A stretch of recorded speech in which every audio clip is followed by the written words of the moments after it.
Hi hello. അപ്പോൾ നമ്മൾ ഡിസംബറിലെ മാതാവിൻ്റെ പെരുന്നാൾ കൂടാൻ വേണ്ടിയിട്ട് ചേർത്തലയിലെ മുട്ടമ്പള്ളിയിലാണ് വന്നിരിക്കുന്നത്. ദേ അപ്പൂസ് അവൻ എപ്പോൾ പള്ളിയിൽ കുർബാനയ്ക്ക് എന്നാലും നല്ലൊരു ഉറക്കം ഉറങ്ങും.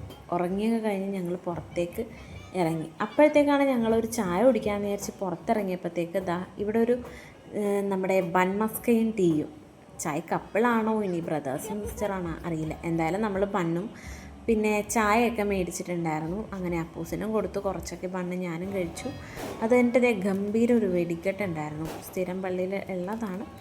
നല്ല അടിപൊളിയായിട്ടുള്ള വെടിക്കെട്ടും കാര്യങ്ങളൊക്കെ. അപ്പോൾ പ്രദക്ഷിണത്തിന് ഓൾറെഡി ചാച്ചനും കുഞ്ഞൂസൊക്കെ പോയിട്ടുണ്ടായിരുന്നു.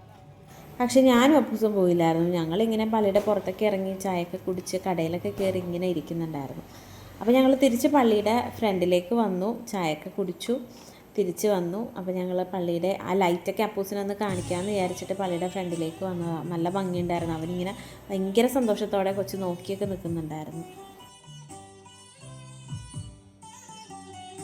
ഇതാണ് നമ്മുടെ പള്ളിയുടെ അൾത്താര. അൾത്താര കാണാൻ ഒരു പ്രത്യേക ഭംഗിയാണ് കേട്ടോ. ആ കൊത്തുപണികളും നല്ല രസമാണ് പള്ളിയുടെ അകത്ത് കാണാൻ വേണ്ടിയിട്ട്.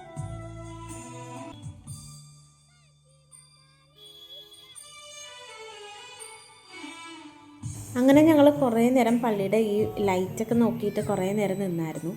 അപ്പോൾ ഞങ്ങൾ അപ്പൂസിന് കടയിൽ നിന്ന് ഒരു കുഞ്ഞി കാറ് മേടിച്ച് കൊടുത്തിട്ടുണ്ടായിരുന്നു.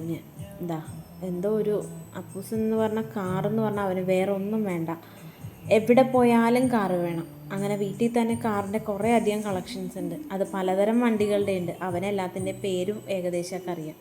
കടയിൽ പോകുമ്പോൾ തന്നെ പറയുന്നത് ഇത് ഫെറാറിയാണ്, ഇത് ലംബോർഗിനിയാണ് എന്നൊക്കെ പറഞ്ഞിട്ട്.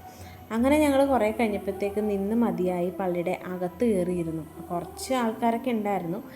മിക്കവരും പള്ളിയിൽ ഉണ്ടായിരുന്നില്ല, കാരണം പ്രദക്ഷിണത്തിന് കുറേ ആൾക്കാർ പോയിട്ടുണ്ടായിരുന്നു. പിന്നെ കുറച്ച് പ്രായമായവരും അമ്മമാരും ഒക്കെ തന്നെ ഉണ്ടായിരുന്നു പിള്ളേരായിട്ട്. അങ്ങനെ അപ്പോസ് കുറേ നേരം കാറൊക്കെ പള്ളിയുടെ ബെഞ്ചിൽ ഓടിച്ചോടിച്ച് കളിക്കുന്നുണ്ടായിരുന്നു. പുതിയൊരു കാറ് കിട്ടിയതിൻ്റെ സന്തോഷം അപ്പൂസിൻ്റെ ഫേസിൽ നല്ല രീതിക്ക് കാണാനുണ്ടായിരുന്നു. പിന്നെ എന്നോട് പറഞ്ഞു പുറത്തേക്ക് ഇറങ്ങുമ്പോൾ എനിക്ക് വേറൊരു കാറും കൂടെ മേടിച്ച് തരണമെന്ന്. അങ്ങനെ പ്രദക്ഷിണം കഴിഞ്ഞു. ജനത്തിരക്ക് കണ്ടില്ലേ, എല്ലാവരും പള്ളിയിലേക്ക് എത്തി. മാതാവിനെ പള്ളിയിലേക്ക് പ്രദക്ഷിണം കഴിഞ്ഞിട്ട് കൊണ്ടുവരുന്നതാണ്. അവസാനം ഞങ്ങൾ ഷീബാമയും കുഞ്ഞൂസും ചാച്ചനൊക്കെ വന്നു. ഞങ്ങളങ്ങനെ പ്രദക്ഷിണമൊക്കെ കഴിഞ്ഞ് പള്ളിയിൽ മാതാവിനെ കൊണ്ടുവരുന്നതും കണ്ടു. മാതാവിനെ കയറ്റി കഴിഞ്ഞിട്ട് തിരിച്ച് ഞങ്ങൾ വീട്ടിലേക്ക് പോന്നു. ഇനി അടുത്തത് മകരപ്പെരുന്നാൾ വരുന്നുണ്ട്. ശരിക്കും പറഞ്ഞാൽ മുട്ടമ്പള്ളിയുടെ ഏറ്റവും വലിയ പെരുന്നാൾ മകരപ്പെരുന്നാൾ എന്നാണ് പറയുന്നത്. അത് ജാനുവരി 21-നാണ് ഉണ്ടാവാറ്. അതായത് അർത്തുങ്കൽ പെരുന്നാൾ കഴിഞ്ഞിട്ട് പിറ്റേ ദിവസം മുട്ടത്ത് പള്ളിയുടെ മകരപ്പെരുന്നാളാണ്. അതിനും ഇതുപോലെ തന്നെ കുറേ ആളുകളും വലിയ ആഘോഷമൊക്കെ ആയിട്ട് തന്നെയാണ് പള്ളി നടത്താറ്.